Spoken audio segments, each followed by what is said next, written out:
네, 안녕하세요. 우연TV의 우혜원입니다. 오늘은 이 사실보다 강력한 스토리의 힘에 대해서 말씀을 드려보도록 하겠습니다.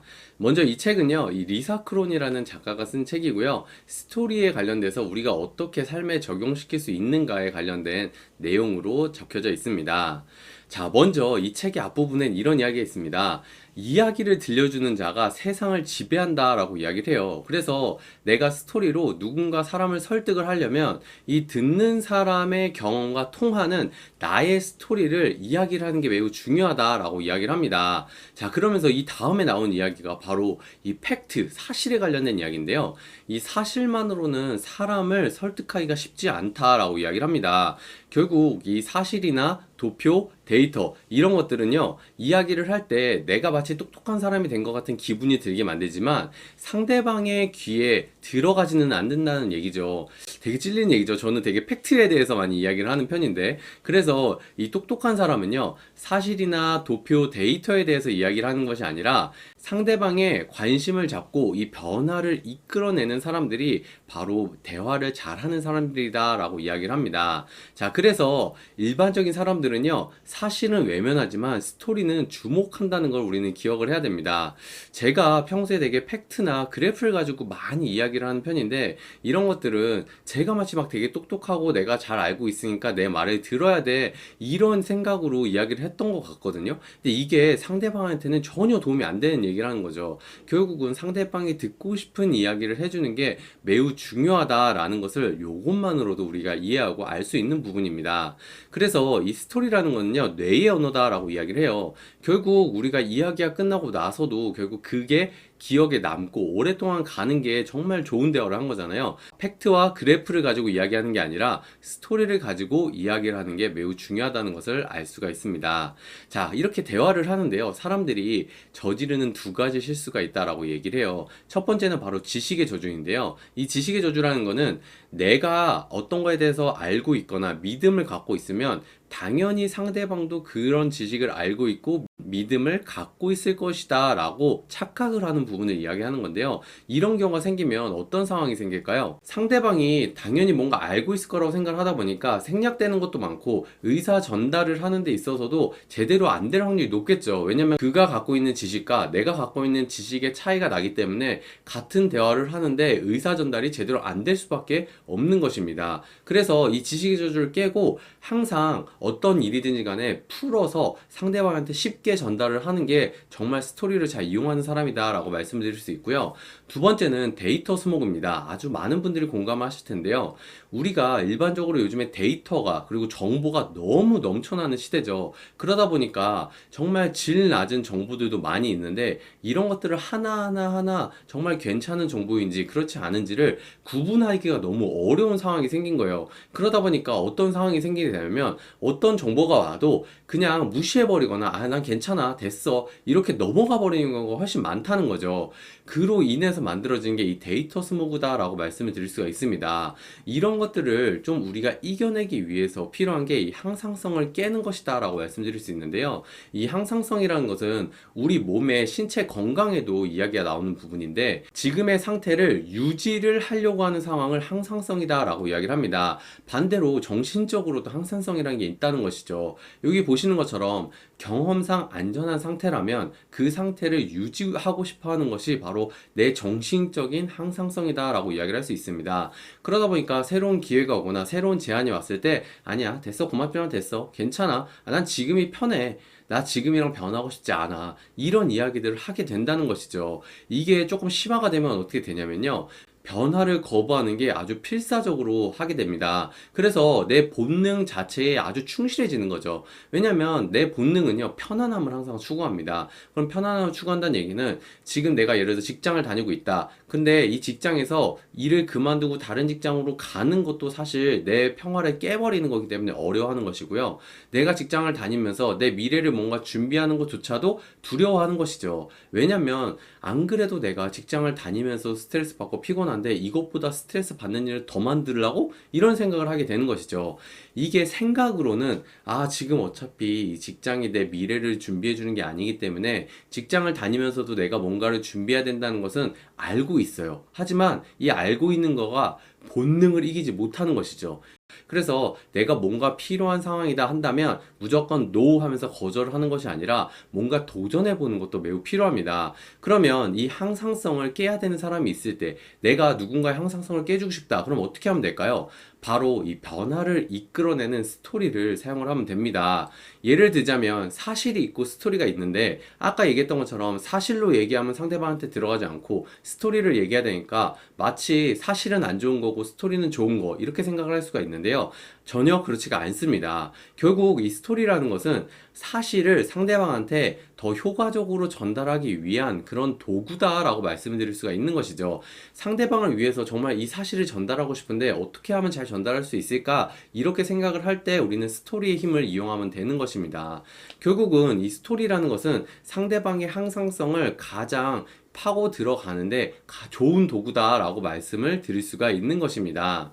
그래서 이 사실이라는 것은요, 말하기에 되게 안전해 보여요. 왜냐면 내가 사실만 얘기하는 거는 나한테 리스크가 전혀 없거든요. 아주 편한 이야기를 할 수 있다는 거죠. 반대로 내가 스토리를 짜서 스토리를 이야기하는 것은요, 변화를 거부하는 이 상대방의 본능을 파고드는 역할을 할 수 있는 만큼 반대로 그게 안 됐을 때의 나에 대한 두려움과 리스크가 주어지는 것이 바로 스토리다라고 말씀드릴 수가 있습니다. 그래서 우리가 보통 팩트를 얘기한다, 팩트로 때린다 이런 얘기를 하잖아요. 이거 무슨 느낌이냐면 내가 팩트를 계속 상대방한테 주입을 시키고 팩트를 얘기하는 건 상대방의 방어막, 방패를 점점 더 강하게 들게끔 만드는 그런 수단이 되는 느낌이라고 볼 수가 있을 것 같아요. 반대로 스토리 같은 경우는요, 힘들어하는 상대방을 안아주고 상대방의 감정을 어루만져주는 그런 아주 부드러운 접근 방식이라고 표현을 할 수가 있을 것 같습니다. 자, 그래서 우리가 어떤 스토리나 어떤 이야기를 할 때 절대 놓치지 않는 게 바로 이 감정에 관련된 부분입니다. 일반적으로 우리 MBTI에서 F는 감정형이고 T는 사고형, 이성에 좀 더 가까운 사람들이다 라고 이야기를 많이 하잖아요. 그러면서 주변에 많이 성공한 사람들이 T형이 많기 때문에 T형이 조금 더 돈을 벌거나 부자가 될 가능성이 높다, 이성적인 사람이 유리하다 이렇게 생각을 할 수가 있지만 실질적으로는요, 최종 결정권자는 감정이라는 것을 알아야 됩니다. 우리가 감정형이라고 T가 없는 것이 아니고요, 사고형이라고 F, 감정이 없는 것이 아니거든요. 결국은 이 두 가지가 같이 가야 되는데 우리가 이성적인 걸 가지고 판단을 하더라도 결국 결정을 하는 건 끌리는 것으로 판단을 하잖아요. 물론 이성으로 인해서 끌리는 게 변화가 될 수 있는 것 뿐이죠. 그래서 최종 결정권자는 감정이라는 거 우리는 알아야 되고요. 이 감정이라는 것은 되게 옳은 방향으로 결정을 이끈다라고 이야기를 해요. 그래서 당신이 느낀 것이 맞기 때문에 그걸 믿고 가라, 이런 이야기가 틀린 얘기가 아니라는 것을 알 수가 있습니다. 자, 그러면 우리는 감정적인 게 무조건 좋은 것이냐? 그렇지는 않습니다. 우리가 분리해야 되는 단어인데요, 감정과 감정적인 것을 좀 분리를 하는 게 매우 중요합니다. 예를 들면 감정적인 사람은요, 별로 일관적이지 않고요, 어떤 상황에 따라서 계속 변화가 되기 때문에 신뢰도 떨어지고요, 함께 하고 싶지 않은 경우가 훨씬 많죠. 반면 감정이 있는 사람 같은 경우는요, 항상 이 사람에 대해서 더 정감을 느끼고 따뜻함을 느낄 수 있다는 것을 우리는 알 수가 있습니다. 결국 이 감정이라는 것은 우리가 감정적인 사람이 돼야 되는 게 아니고 감정을 갖고 이 감정을 제대로 표현할 수 있는 연습을 하는 것이 매우 중요하다는 것을 알 수가 있습니다. 그리고 이 스토리 안에 어떻게 감정을 넣느냐에 따라서 상대방에게 정말 따뜻함을 느끼고 상대방과의 감정 교류를 만들어줄 수 있는 것도 이 감정을 어떻게 표현을 하느냐의 차이라고 말씀을 드리는 거죠. 그래서 결국 최고의 설득이라는 건 뭘까요? 나의 이야기다 라고 말씀드릴 수가 있습니다. 이 스토리를 만든다는 것은요, 되게 겁이 나는 일이거든요. 왜냐면 이 스토리라는 거는 결국 시행착오로 만들어지는 일이기 때문인 거죠. 내가 어떤 일을 하는데 하나도 시행착오 없이 순탄하게 모든 게 다 잘 됐어요. 그럼 그거는 매력적인 스토리가 될까요? 전혀 그렇지 않습니다. 상대방이 정말 매력적인 스토리라고 느끼려면요, 내가 실수를 통해서 시행착오를 했다는 것을 상대방이 알았을 때 그게 정말 최고의 설득이 될 수 있거든요. 왜냐면 나도 저렇게 두렵게 느꼈는데 나도 저렇게 잘 안 될 것 같은데도 이 사람이 해냈다고? 그럼 나도 혹시나 그렇게 될 수 있지 않을까? 이런 생각을 할 수가 있게 되는 것이죠. 결국 이 실수라는 것은 상대방의 마음을 여는 가장 강력한 열쇠라고 말씀을 드릴 수가 있습니다. 마치 내가 실수를 하면 완벽하지 않은 사람이고 실수를 하면 내가 못난 사람 같아 보이게 되면 이 실수를 감추려고 하는 경우가 되게 많잖아요. 근데 실제적으로 상대방의 마음을 열려면요, 내가 완벽하고 내가 정말 잘 되고 있어, 이렇게 표현하는 것도 물론 좋지만, 나는 이런 고난을 겪고 이런 역경들도 많이 겪으면서 이겨내고 있는 중이야, 이 말이 조금 더 설득력이 있을 수 있다는 것입니다. 그래서 내가 어떤 일을 했는데 결과가 예상과 다름을 인정하고요, 그거를 상대방한테 있는 그대로 전달을 할 때 상대방의 마음이 열리는 것을 우리는 알 수가 있습니다. 결국 이 약점이라는 것은 내가 숨겨야 되는 게 아니고요, 상대방과의 이 동질감을 일으켜서 상대방의 감정 변화를 일으키게 됩니다. 아까 이야기했던 항상성, 방패막을요, 걷어내고 이 사람에게 감정 변화를 일으켜서 나에게 다가올 수 있게끔 만들어주는 게 바로 나의 약점이라는 것을 우리는 알아야 됩니다. 결국 이 스토리의 중심 요소는요, 완벽함이 아니고요, 취약성입니다. 나는 진짜 이런 역경도 있었고, 난 이렇게 못난 사람이고, 난 이렇게 뭔가를 잘하지 못하는 사람인데, 나 그럼에도 불구하고 이런 걸 해내고 정말 잘하고 있어. 그리고 나는 이렇게 결과를 만들어냈어. 라고 이야기하는 그 취약성을 상대방한테 보였을 때 상대방이 좀 더 오픈마인드가 되는 것입니다. 자, 그러면 이 스토리를 만들었을 때 명확하게 표현을 해야 되는 게 매우 중요한데요. 상대에게 원하는 행동을 구체적으로 명확하게 전달하지 않는 스토리들이 많이 있죠. 나는 이랬고, 나는 저랬고, 나는 이렇게 해서 실패를 많이 했고, 이렇게 했는데, 결과적으로 상대방이, 그래서 뭐 어떡하라고? 그래서 나보고 좀 무슨 걸 하라는 얘기지? 이렇게 물음표가 떨어지면 상대방이 그냥 그저 설득력이 없이 왜 나한테 이런 얘기를 하지? 라는 전혀 도움이 되지 않는 이야기가 되는 것이죠. 그럼 무엇을 해야 될까요? 바로 나는 당신이 어떤 것을 하기를 원합니다라고 이 스토리가 끝나고 나서 명확하게 표현을 하든, 스토리 중간에 명확하게 표현을 하든, 명확하게 표현을 하는 게 매우 중요한 것입니다. 예를 들어서 내가 어떤 사업을 하는 사람이라면, 내가 어떤 과정을 거쳐서 내가 사업을 하고 있는데, 이렇기 때문에 당신이 나하고 같이 사업을 했으면 좋겠습니다, 이렇기 때문에 당신이 이 사업을 알아봤으면 좋겠습니다 라고 이야기를 한다든지, 이런 건강 상태에서 내가 어떤 영양제를 먹고 이렇게 좋아졌기 때문에 나는 당신이 이 영양제를 한번 먹었으면 좋겠습니다, 그로 인해서 당신의 건강이 좋아지길 바랍니다,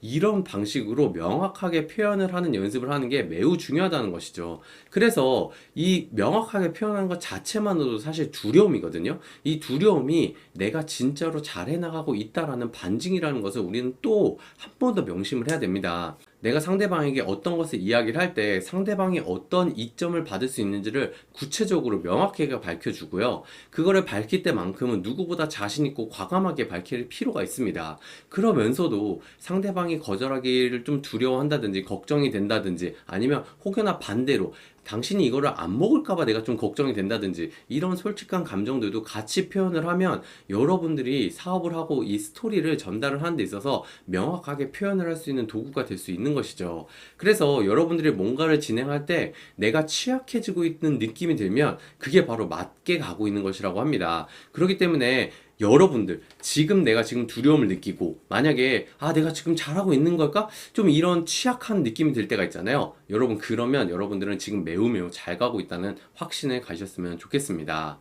자, 그래서 상대방한테 결국은 내가 이렇게 많은 스토리를 통해서 상대방의 변화를 이끌어내잖아요. 그럼 이 변화가 더 이상 두려움이 아니고요, 이 변화를 축하해 주는 것이 매우 필요합니다. 왜냐면 당신이 지금 있던 자리에서 생각했던 것을 실현을 해내기 위한 변화의 가치 실현의 시작이잖아요. 그렇기 때문에 그거에 있어서 매우 긍정적으로 축하를 해주고요, 용기와 격려를 통해서 당신은 원래 이렇게 변화할 수 있는 사람이었다, 그리고 당신은 분명히 해낼 수 있는 사람이다, 이렇게 이야기하는 것 자체가 상대방에게 이 변화 자체가 초대라고 느낄 수 있고, 변화 자체가 축하라고 느낄 수 있게끔 해줄 수 있는 것입니다. 결국은 잊고 있던 꿈을 찾고 이 변화의 시작을 축하해주는 여러분이 되셔야 됩니다. 그래야 여러분들과 함께하는 사람들이 계속적으로 늘어날 것이고요, 그 사람들이 또 다른 사람에게 또 믿음과 용기를 주겠죠. 왜냐면 그 사람들도 시작하기 전에, 변화가 시작되기 전에 그 부분에 있어서 두려움을 갖고 있을 거거든요.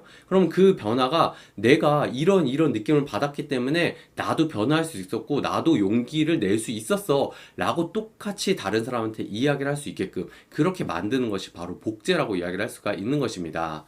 이렇게 우리가 변화를 위해서는 4가지 단계를 거치게 돼야 되는데요. 첫 번째는 번째는 잘못된 믿음입니다. 아까 얘기했던 항상성처럼 내가 어떤 부분에 있어서 그거는 부정적이고 안 좋다라고 느끼고 있던 거에서 진실을 알게 되는데 팩트로 때리는 게 아니고 스토리를 통해서 아, 그게 그런 식으로도 표현될 수 있구나. 여기서 말하는 스토리는 어떤 스토리가 가장 좋을까요? 아, 나도 그렇게 잘못된 믿음을 갖고 있었는데 내가 이런 과정을 통해서 내가 시행착오를 겪다 보니까 이게 진실이었어 라고 상대방이 느끼게끔 만들어주는 거죠. 그럼 상대방이 그걸 통해서 깨닫게 되겠죠? 그럼 그 깨달음을 통해서 변화가 시작이 됩니다. 이 네 단계가 지속적으로 만들어질 때 여러분들이 지금 목표하는 바들이 하나씩 하나씩 성취되고 이루어질 것이라는 것이 이 스토리의 가장 큰 핵심이라는 거죠. 결국 내적 깨달음이 외적 변화와 외적 행동을 통해서 여러분들이 목표한 바를 하나하나씩 이뤄나갈 수 있는 것입니다. 여러분, 문제는요, 내가 어디로 가든 항상 그대로입니다. 마치 내가 지금 이 상황이나 이것이 문제라고 생각을 해서 이 자리를 피하거나 이 자리를 벗어나면 이 문제가 해결될 것처럼 생각을 하지만요, 절대 그렇지가 않아요. 결과적으로는 내가 이 문제를 인정을 하고요, 내가 이 문제를 해결하기 위한 변화의 스토리를 작성해 나가는 것이 여러분들이 문제를 해결해 나갈 수 있는 유일한 방법이다라고 말씀을 드릴 수 있습니다. 여러분들은 어떤 스토리를 가진 사람이 되고 싶으신가요? 아주 많은 사람들을 여러분들과 함께 할 수 있는 그런 멋진 스토리를 써나가는 하루가 되셨으면 좋겠습니다. 제가 오늘 준비한 내용이 여기까지고요. 오늘 내용도 좋으셨으면 구독과 좋아요, 알림 설정 부탁드립니다. 그럼 다음 주에 또 좋은 내용으로 찾아오도록 하겠습니다. 감사합니다.